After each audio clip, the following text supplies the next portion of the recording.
Hey guys, this is our last lesson for this section 4 exponential function lesson that we started earlier in the week. So just as a quick little recap, I'm actually going to add another page. At the beginning of your notes on section 4.4, they just remind you what each part of the exponential function represents. So you might want to highlight the fact that the a is the initial value, just as a reminder. And that's where the input is 0. So the output when the input is 0. So that's going to be like the point 0, comma, some number. That's your initial value. It has to be at 0. And then the b part of the function is the common ratio. That's the thing you're multiplying by. And so remember, if they don't tell it to you in the problem, you can divide y2 by y1. So two of your y's that are consecutive back to back, and you can divide those two together to get your b. And then you just put them in the function and you have an exponential function that's written. So we did a couple of those, wrote a couple of them on some other problems earlier with just the table. Now we're going to look at them in some word problem type here. I probably should have done this before we started this video. I don't think it's going to let me change the order. If you remember from what we've talked about so far with exponential function, an exponential function looks like a times b raised to the x, y equals or f of x equals or whatever. And if you remember, the a is that initial value, the amount that you start with at 0. B is the rate of change or the thing that you're multiplying by, that growth factor. And then x is always going to be your variable in the exponential function. So we're going to look at today how to write our own exponential functions from some word problem situations. Really not a difficult concept, because all we're having to make sure we can do is pick out what the initial value is and pick out how much it's growing by, and then plug those things in and be able to use that. So that's kind of where we're at with this. We will finish up this lesson today and then be ready to move on to the practice on this stuff tomorrow. And then once we're done with that, we'll move on. I have another couple of things about exponential functions we have to talk about as a second lesson. We'll get that part figured out, and then we'll probably be able to do a quiz on exponential functions altogether. So, situations. So take a look at problem number 16. It says the population of a small city is shown in the following table. Assume that the population grows exponentially. Let t equals 0 represent the year 2000. So when they tell you this, I would go in my table and renumber it as, instead of 2000, I'm going to use t at 0, which means 2001 would be 1 and 2002 would be 2. And so there's my population in each of those situations. So if I'm going to write an exponential function, I have to know two things. I have to know the initial value, and I have to know that common ratio, or that growth factor. And I'm doing this on my iPad, y'all, because my computer internet is still down. So you know my handwriting on the iPad is terrible. I apologize right now. So if we're trying to figure out our initial value for this, I'm just going to look at my table and find the value where the x, or the input, or in this situation the t, is 0. And so looking at the table where t is 0, which is right here, my initial value is 12,545. So 1, 2, 5, 4, 5. Now, to get the common ratio, they don't tell me what it's growing by, so I'm going to have to figure that out. And so I do that by taking two consecutive points, doesn't matter which two you use, I'm going to use this one and this one, and dividing them. And look, it tells us to round to 2 decimal places. So if we get something crazy, we're going to round it off to 2 places. So I've got to divide the second by the first. 1, 5, 2, 6, 9, divided by 1, 2, 5, 4, 5. And I'm just going to grab my calculator real quick and do the division on that. I don't have a way of showing you the division, but I think y'all know how to divide. So 1, 5, 2, 6, 9, divided by 1, 2, 5, 4, 5. And so I get 1.2171 and some crazy stuff. So I'm going to round that off to 2 decimal places because that's what it told me to do. So I'm rounding the 21. The 7 that's behind it tells me to round that up. So I'm going to round it to 1.22. So if I'm going to put all that into an exponential function, my exponential function is going to look like, and they don't really tell us what to name it, so we're going to call it f of t. We have to use t because they said t equals 0. So f of t equals, we could have called it like p of t since it's population, but whatever. There's not going to be enough space. Y'all, I got to adjust to writing with this stylus and writing small because it's not as easy as it looks. I apologize. So f of t equals, and then I'm going to put the initial value in for a and the common ratio in for b. 1, 2, 5, 4, 5 times 1.22 to the x. Don't forget your x. If you forget your x, you'll be wrong. That is the exponential function.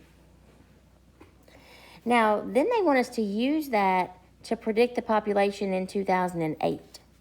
So if you think about it, we're going to have, oh, we got to put a t, not an x. I said put an x, but I meant a t because our variable was t.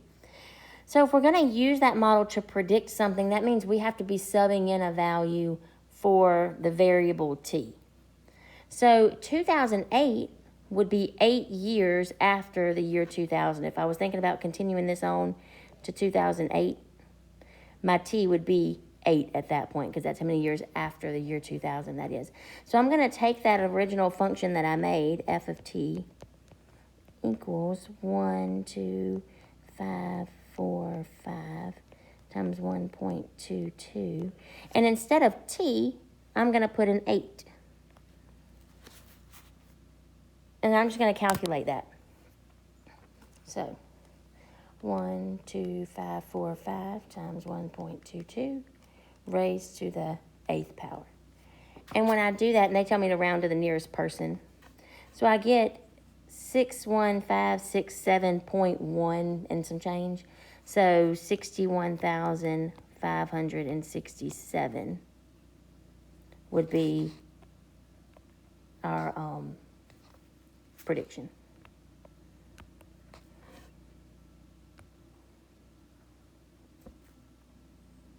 Then it wants us to use our model to predict in what year the population will reach 50,000. So a couple of ways you could do this. Take your function f of t.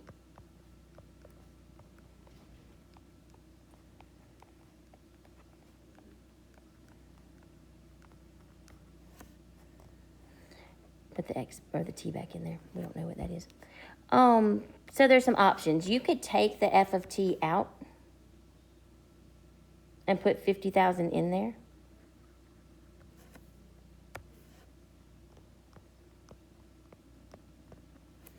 And then you can use Desmos to solve that. If you remember how we did that the other day where we put this in one part and then this in the second part, and we looked at the place where they meet. Now, I'm not sure if this will let me. Let's investigate something. So I'm going to put 50,000 in the function that we had. 12545 times 1.22. If I go back to this one,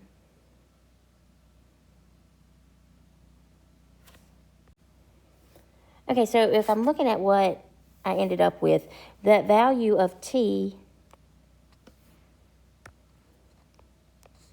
ends up being 6.953, which is about 7. They say to the nearest year. So 7 means 7 years after 2000. So what year is that? 2007.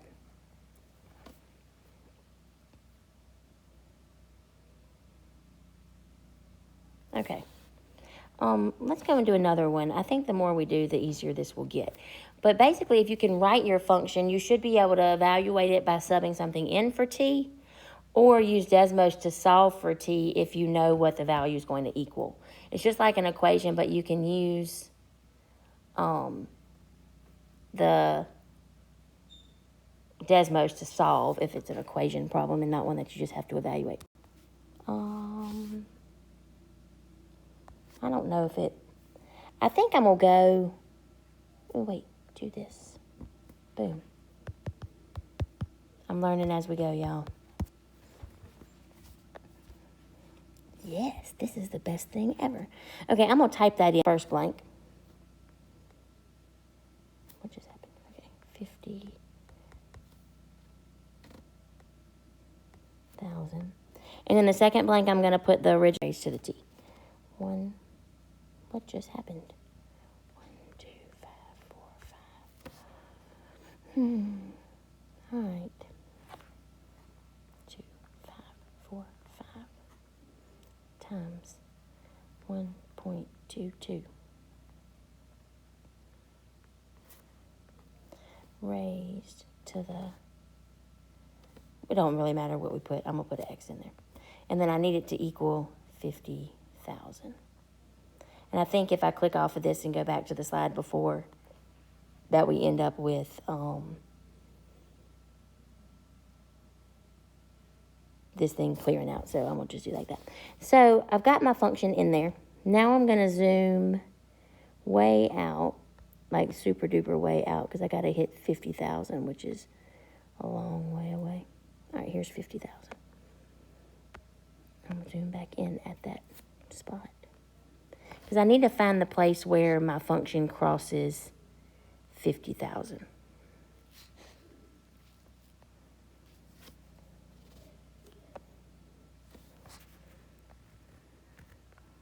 I expected it to have a line right there, but maybe we have to put y equals 50,000.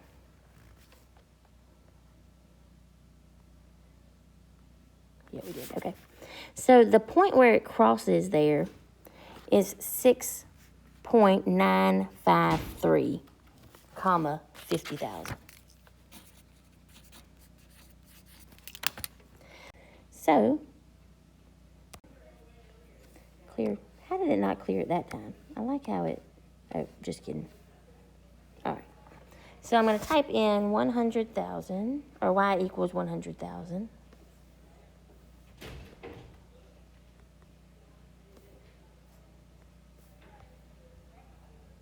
What's going on here?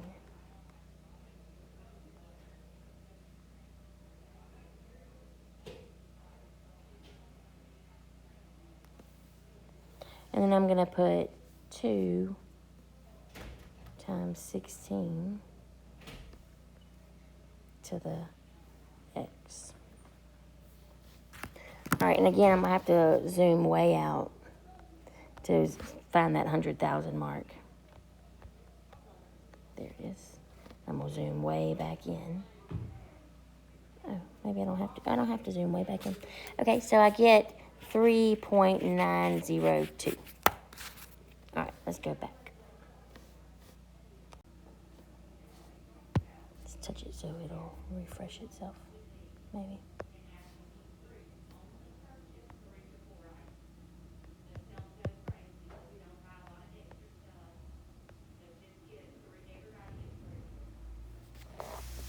All right. So I'm going to put y equals the 300,000.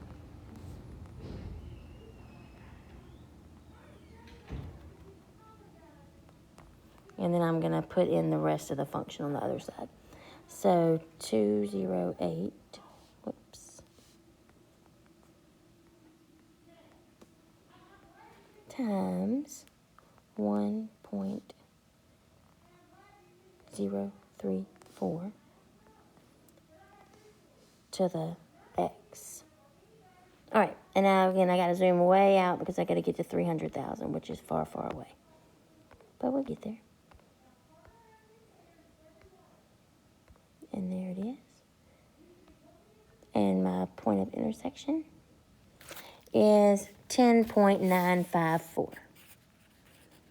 So notice I'm just getting the x value right here. So the x part of that function. So 10.954. Okay, I don't know what happened. I crashed in the middle. So maybe we're back. Starting again. Y equals 50. You know, I love technology. Devil sometimes.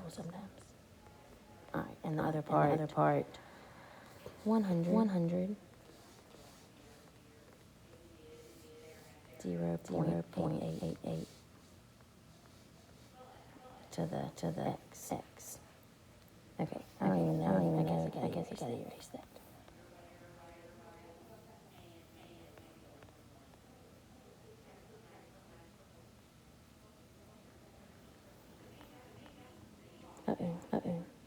I don't know what I just did. But okay, why is that not working? Okay, here we go.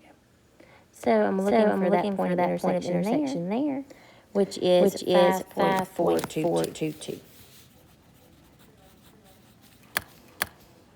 Let's keep going.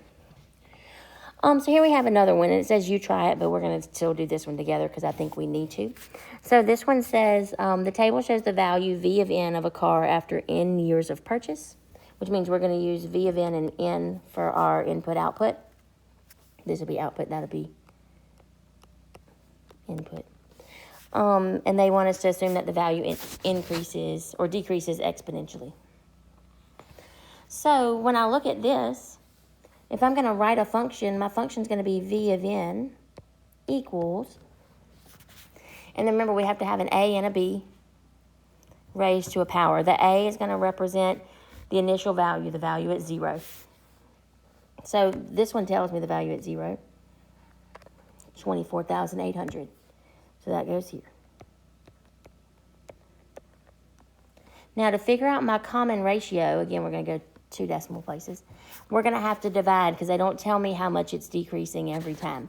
So we're going to divide 2 of our consecutive y's. Does not matter which 2 you use. I'm going to use this one and this one.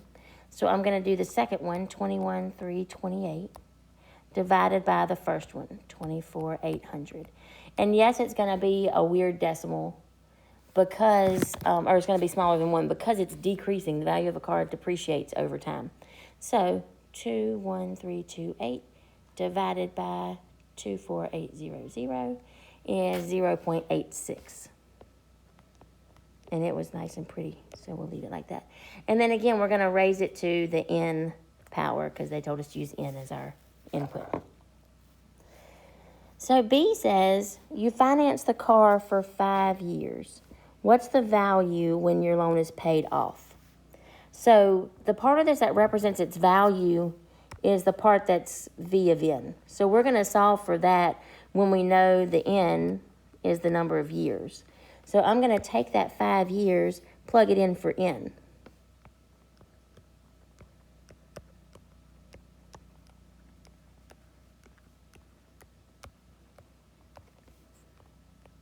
And then I'm going to calculate. 24800 times 0.86 raised to the 5th power. And so I get, since it's money, we're going to make it look like money because I get something a little bit weird. I get $11,666.59. Now they say to write this in a complete sentence. We're not going to do that, but we need to recognize that that is the new value of the car. So the value of the car would be that.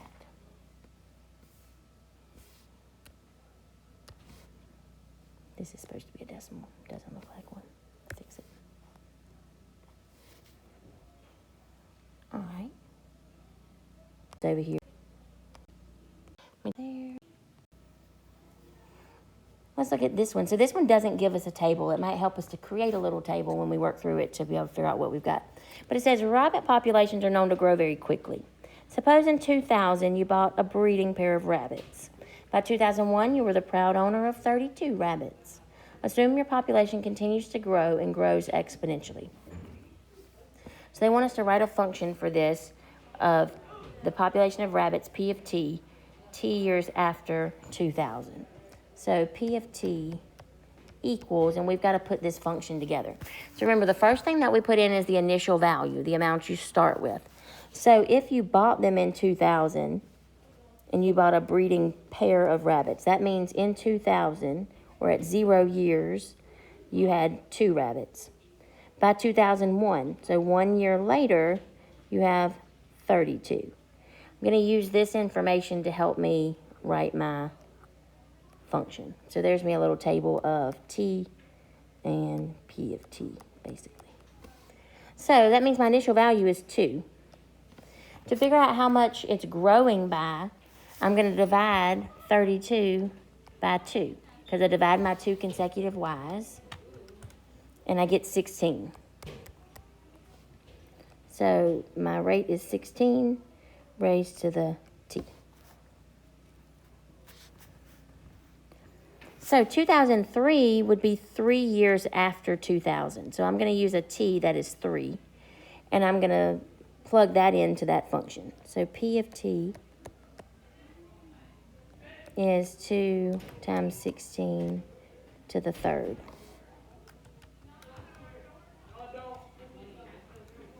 And I get, that feels insane.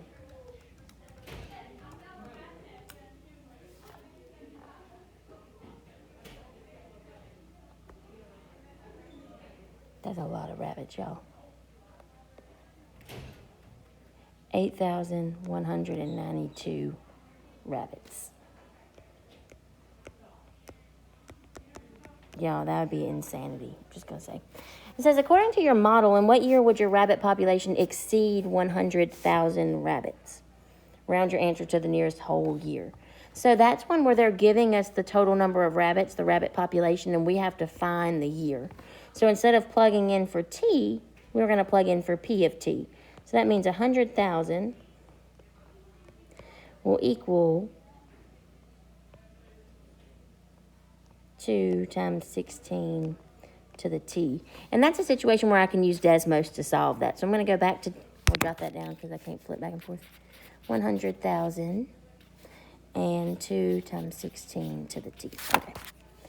So I'm going to flip back. So at 3.902 years later,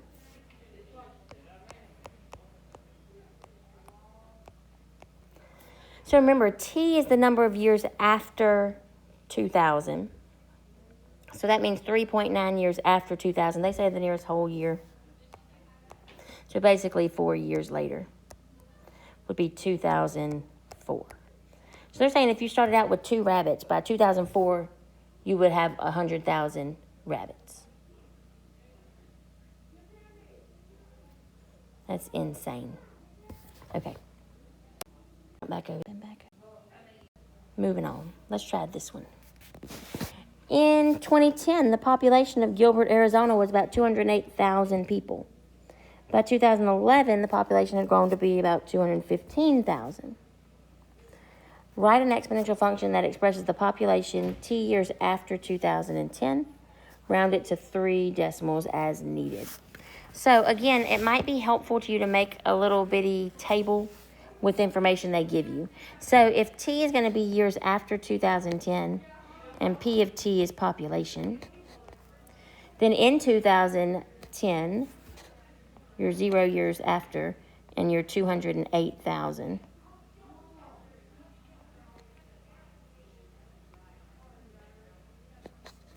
And a year after that, you're at 215,000. Okay, so we're going to use that information. So that means p of t equals, you'd put in your initial value, 208,000,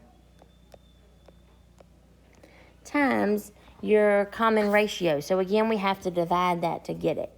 So we're going to do 215,000 divided by 208,000. So 215,000 divided by 208,000. And I get 1.033653846.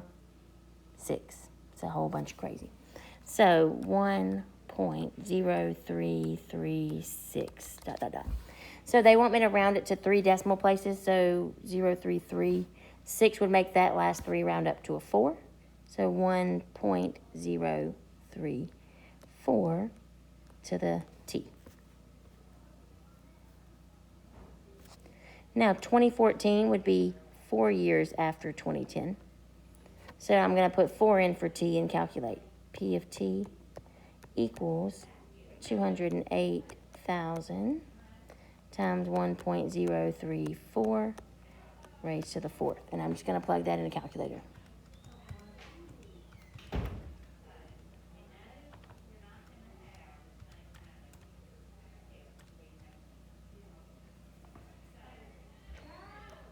And I'm going to get 237,763. 237,000. They don't tell us how to round this one. So 237,763. Hang on, y'all, I'm going to pause. All right, sorry, y'all, I had to pause you for a second. 237,763.6. Crazy stuff. So I guess we call that 237,764. We'll round it to the whole number because it's people. So about that many people.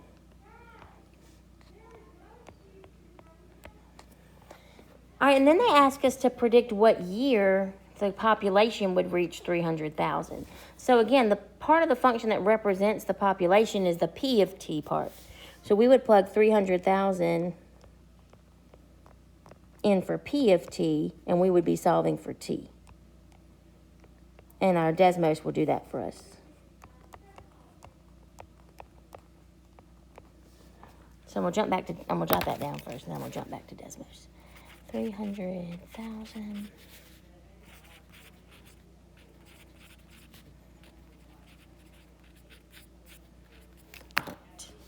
Here, this one.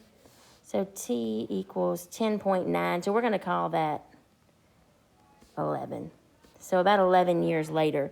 So if this was based on 2010 being the starting year, 11 years after that would be 2021.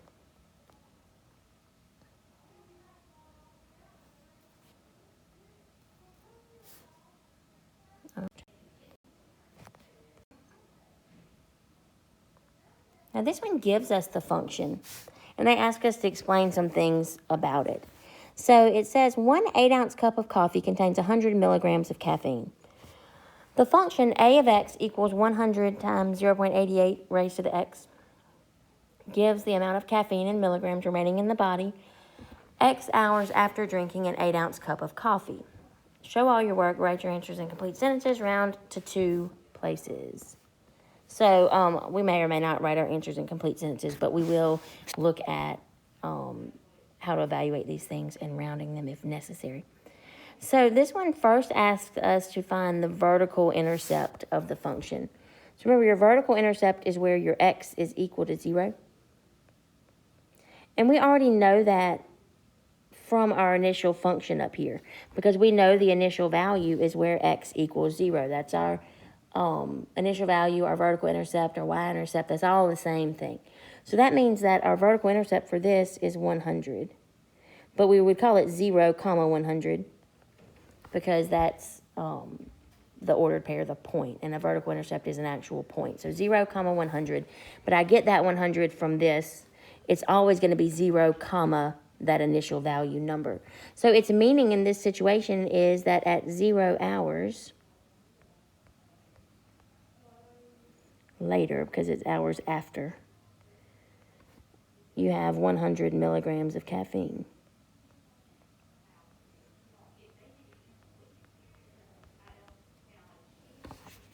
That looks really bad, y'all.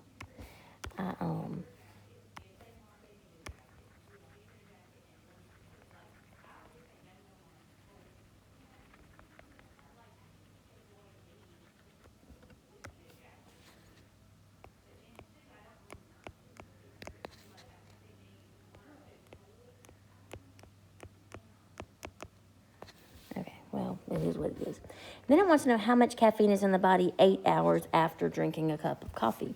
So we would take our function, since x represents hours, I would solve with x in the space. I don't know what I just did, but I hope it didn't mess that up. So 100 times 0.88. And instead of an x, I'm going to put an 8, because I want to know 8 hours later. And I'm just going to calculate that. 100 times 0.88 to the x. To the 8. And I get 35.9634. They say to round our results to 2 decimal places. So 35.96 milligrams of caffeine.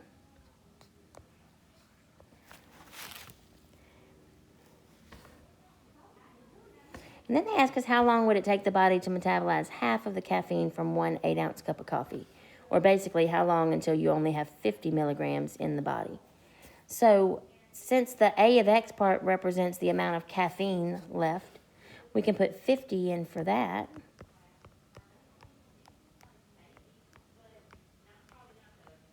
And solve that function. So that is going to tell me how many hours later it would be. So I'm going to go back to Desmos because that's the easiest way to solve one. I'm going to jot that down real quick so I don't forget what I'm solving since it clears my stuff out. So that means 5.4, they say round to 2 places.